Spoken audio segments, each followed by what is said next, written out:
Morre 58 anos o senador Major Olímpio, vítima da Covid-19. Essas e outras notícias agora no Jornal da RTI que você vai ver também. Guerra na Síria completa 10 anos com 400 mil mortos. O atual ministro da Saúde, Eduardo Pazuello, negou ter pedido para deixar o Ministério da Saúde. Em São Paulo, idosos com 75 e 76 anos começam a ser vacinados nesta segunda-feira. E ainda, tratamento com anticorpos reduzem internações para o novo coronavírus. Jornal da RTI, oferecimento Empréstimo Bradesco. Escolha o melhor para o seu futuro hoje.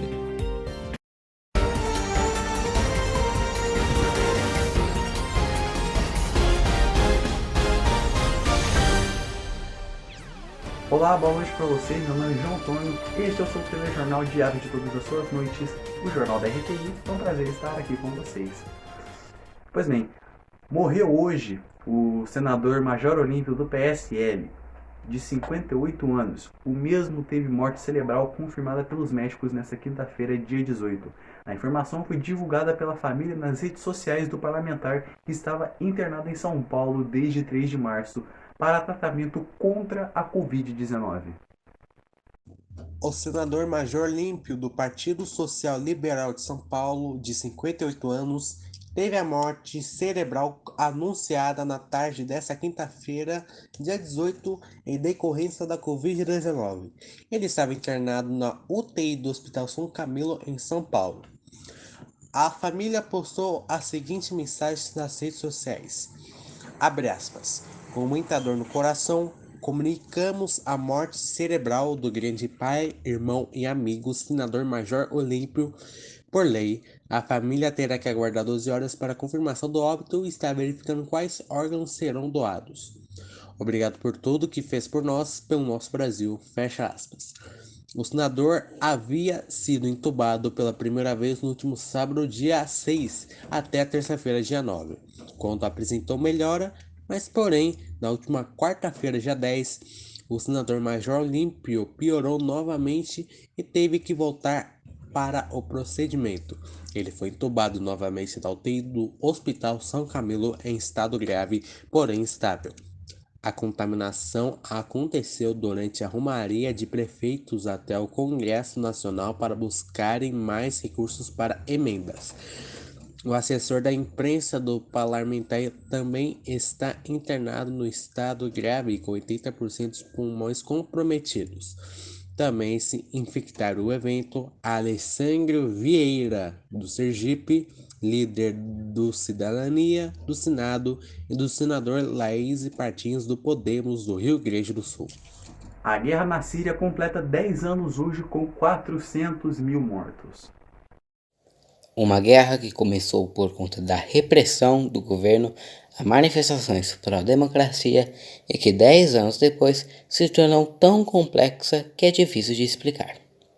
Há uma década, a Síria está dilacerada, somando mais de 388 mil mortes, mais de 11 milhões de deslocados e com 6 milhões de crianças em estado permanente de necessidade. Os números das vítimas foram divulgados pela ONG Observatório Sírio para os Direitos Humanos, que desde os primeiros tiros tornou-se a fonte mais confiável para saber quantos estavam sendo mortos, primeiro pelo regime Bashar al-Assad e depois em ataques organizados pelo próprio governo, por grupos extremistas ou por forças internacionais. Já os dados de deslocados, que consideram tanto aqueles que fugiram do país como os que se mudaram para áreas menos críticas, e das crianças foram fornecidos pelas Nações Unidas. A ONU chegou a considerar a Guerra Síria a pior catástrofe criada pelo homem desde a Segunda Guerra Mundial. As cenas das fugas dos cidadãos sírios atingiram os picos entre os anos de 2014 a 2017, quando se tornou comum ver milhões de pessoas fugindo para países vizinhos ou tentando a sorte na arriscada travessia do mar Mediterrâneo. Também ali milhares de pessoas perderam suas vidas, como em uma das imagens que se tornou símbolo da tragédia, a morte do pequeno menino Alan Kurdi, de 4 anos, encontrado já sem vida em uma praia da Turquia em setembro de 2015. Entre os que ficaram, segundo a Fundação das Nações Unidas para a Infância, mais de 6 milhões de crianças estão em constante estado de necessidade. Essas crianças não reconheceram nada além de morte, deslocamento e destruição, destacou o representante do órgão.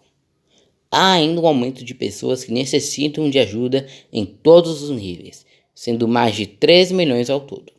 As crianças são mortas e mutiladas, e poucos são os locais seguros para protegê-los, acrescenta. Estima-se que 80% da população viva abaixo da linha da pobreza. Desde 2011, além das crianças mortas ou feridas pela guerra, quase 5,7 mil foram recrutadas para o combate. 75% do total das mortes das crianças foram registradas no Noroeste. 9 em cada 10 ataques atingiram escolas, enquanto 2 famílias a cada 3 não podem atender suas necessidades básicas, como a cesta de alimentos, que aumentou 236%, destaca ainda o representante da ONU. Vamos para um breve intervalo e a seguir, o atual ministro da Saúde, Eduardo Pazuello, negou ter pedido para deixar o Ministério da Saúde. E ainda, idosos com 75 e 76 anos começam a se vacinar nesta segunda-feira em São Paulo. Voltamos já, não sai.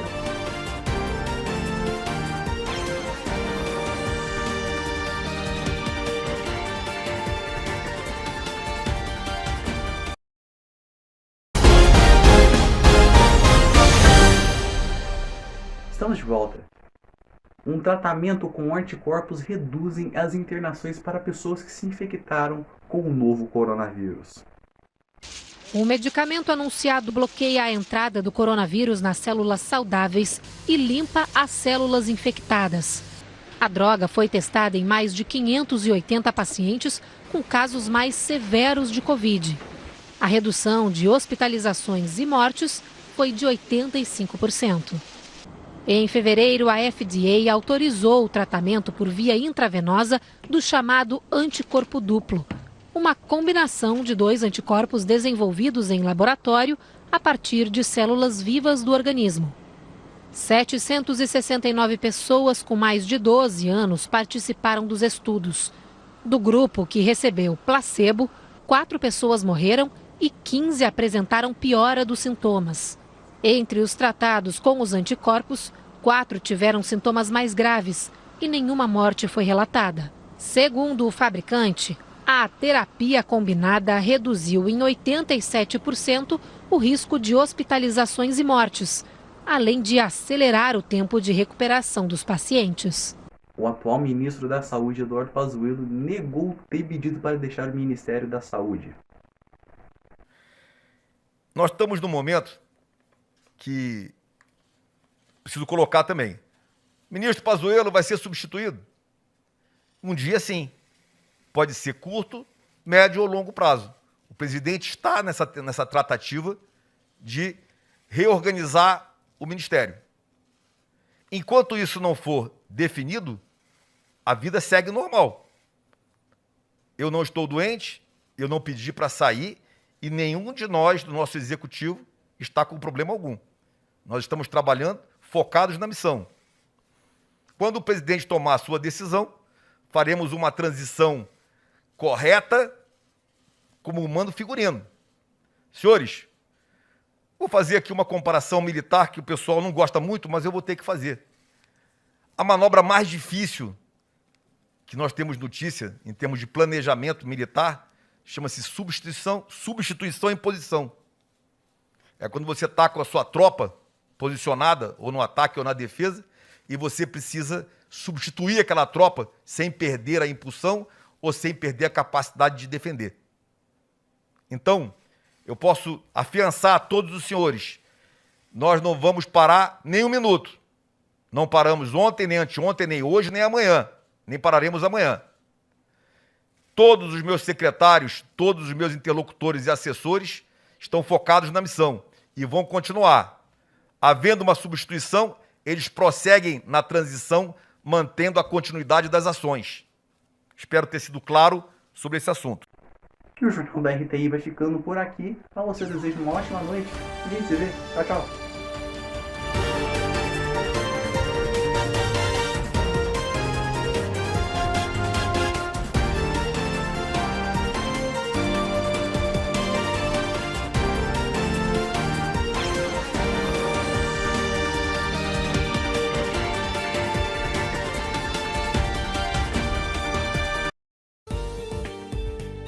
Jornal da RTI. Oferecimento Empréstimo Bradesco. Escolha o melhor para o seu futuro hoje.